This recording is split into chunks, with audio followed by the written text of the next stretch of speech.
years, the taxmen are taking more and more from the average worker's payslip. If you were elected, what would you do about taxes? Over the past few years, the taxman has taken more and more from the average worker's payslip. If you were elected, what would you do about taxes? Gordon Brown. Well, I accept it's been tough in these last 2 years with the recession. But what we've tried to do when people are in difficulty is provide tax credits. And 500,000 people have got tax credits when they've been on short time and are trying to get through this recession. We brought down the basic rate of tax from 23 pence when we came in to 20 pence. At the same time, we've raised the top rate of tax above £150,000 to 50 pence, so that that's fair to ordinary hard-working families. Now, I believe in fairness, but one thing that I don't believe in is the Conservative policy which would cut child tax credits, but at the same time give an inheritance tax cut to the 3,000 richest people in the country of £200,000. Now, that's not fairness. That's the same old Conservative Party. Tax cuts for the very rich and cutting the child tax credits of the very poor is simply not fair.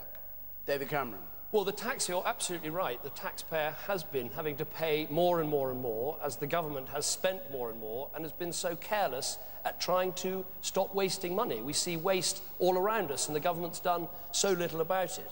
Now, obviously, with the terrible situation we have in our public finances, with the mess left by Gordon and Labour, where out of every £4 the government spends, 1 is borrowed, it's not possible to make great big tax giveaway promises. Even if it would be a lovely thing to do, you can't do it. But what we've said is let's try and stop the one tax that's going to hit the lowest paid people, and that's the national insurance tax I was referring to earlier. We can't stop all of the other taxes, the top rate of tax, the extra tax on the pension. I mean, Labour have put up tax something like 178 times, but we are going to stop that one tax that will hit the lowest paid the hardest. And let me just say this about tax credits. They will stay under a Conservative government, and Gordon Brown has got to stop misleading families in this country like he's been misleading older people and cancer patients as well. You'll have a chance to answer that in a moment. Nick Clegg. Was it Adina? Sorry, in this echoey hall I couldn't hear you. Yes, Adina, I think you're absolutely right. Our tax system is grotesquely unfair. I mean, after 13 years of Labour, who would have believed it? That you would have now a tax system where a multi-millionaire from the City of London pays a lower rate of tax on their capital gains, that's income to you or me, than their cleaner does on their wages. After 13 years of Labour, we've got the bottom 20% of people in this country who pay more in tax as a proportion of their income than the top 20%. So I think we need to change that. David Cameron says you can't afford tax giveaways. No, you can't. What you can do is switch the tax system, make it fair. Make sure that those huge loopholes that only people right at the top, very wealthy people who can afford a football team of lawyers and accountants to get out of paying tax, close those loopholes, give the money back to people so that they pay no income tax on the first £10,000 that you earn. That's £700 back in the pocket of the vast majority of you in this country. Just before we go on, let me just repeat the question. Over the past few years, the taxman's taken more and more from the average worker's payslip.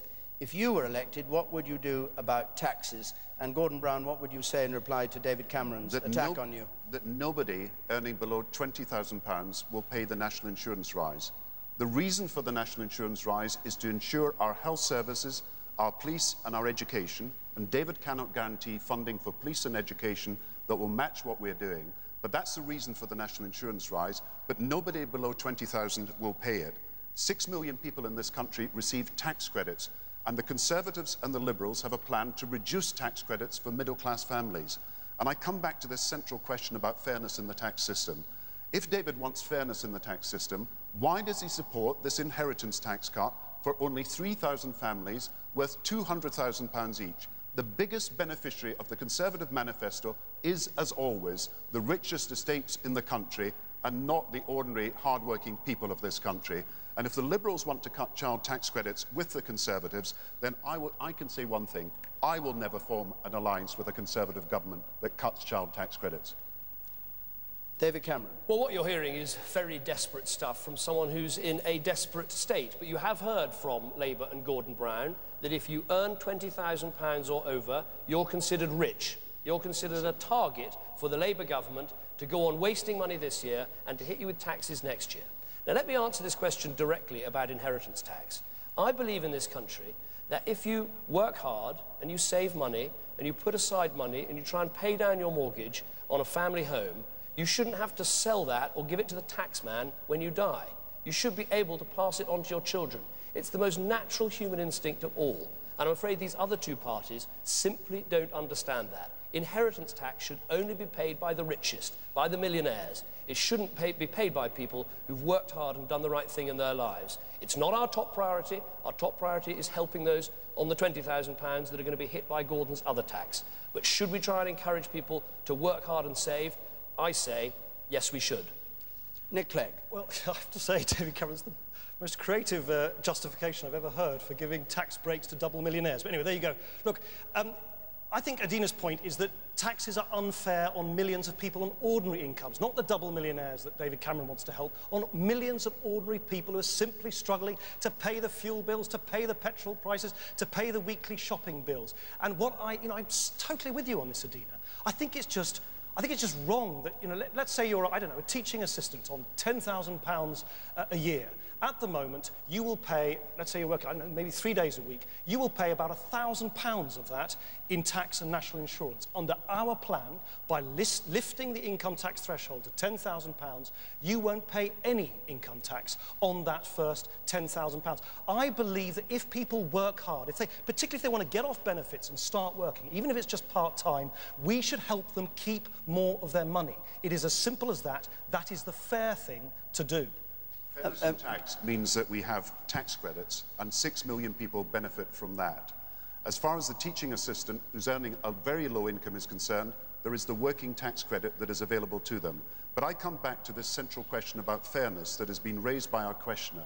How can David possibly justify an inheritance tax cut for millionaires at a time when he wants to cut child tax credits? Let's be honest, the inheritance tax threshold for couples is £650,000. If your house is worth less than that, you pay no inheritance tax. What David is doing is giving 3,000 people, who are the richest people in the country, he's going to give them £200,000 each a year. Now, that is simply unfair when he also wants, like Nick, to cut the child tax credits from ordinary families in this country. I've got to speak out about this because it's simply unfair and immoral for the Conservatives to put this as their election manifesto. David Cameron. Well, you're quite entitled to speak out, but the Prime Minister ought to get his facts right. And as so often, he gets his facts wrong. We all remember when he told us the defence budget went up every year, when in fact he didn't. It didn't go up every year when he was sending troops to war. On this issue of tax credits, we are saying we like tax credits. We will keep tax credits. But for families earning over £50,000, we think that we can't afford the child tax credit. That's one of the savings that we're being upfront and frank about. But for Gordon Brown to say that actually the changes we're making would hit low-income families is simply not true. And as I say, last week in these debates, he tried to frighten people, saying the Conservatives would take away benefits when we will keep the winter fuel allowance. We will keep the cold winter payments. He's trying again to frighten people, Nick and Clegg. actually he should be ashamed of what he's doing. Nick Clegg, please. Here they go again. Look, tax credits, which I think Gordon Brown's rightly raised, because tax credits are really, really important. I mean, I just don't think it makes sense, really, at a time when money is tight, that someone even on my salary, which is a really good MP salary, could be entitled to the family component of tax credits. So I don't think it's right to have tax credits going so far up the income scale. Why don't we say, not for the top 20% of recipients, you can then target tax credits for people who need it. And the other thing I would say about tax credits is this. I've now had enough people in tears in my constituency office where I'm an MP in Sheffield because they've been given money one moment, they've spent that money on their children, on the heating bills, and then suddenly they get a letter out of the blue from the government saying, you've got to pay that money back. That is so unfair on particularly single parents and single mothers for whom the tax credits are an absolute lifeline. That's what I think tax credits should be given in 6 months. Hold on, Mr. Brown, could I just ask you to clarify something? You said a little bit back that both the Liberal Democrats and the Conservatives wanted to abolish certain tax credits. No, and you couldn't support a Conservative party that wanted to do that. What about the Liberal Democrats? The Liberal Party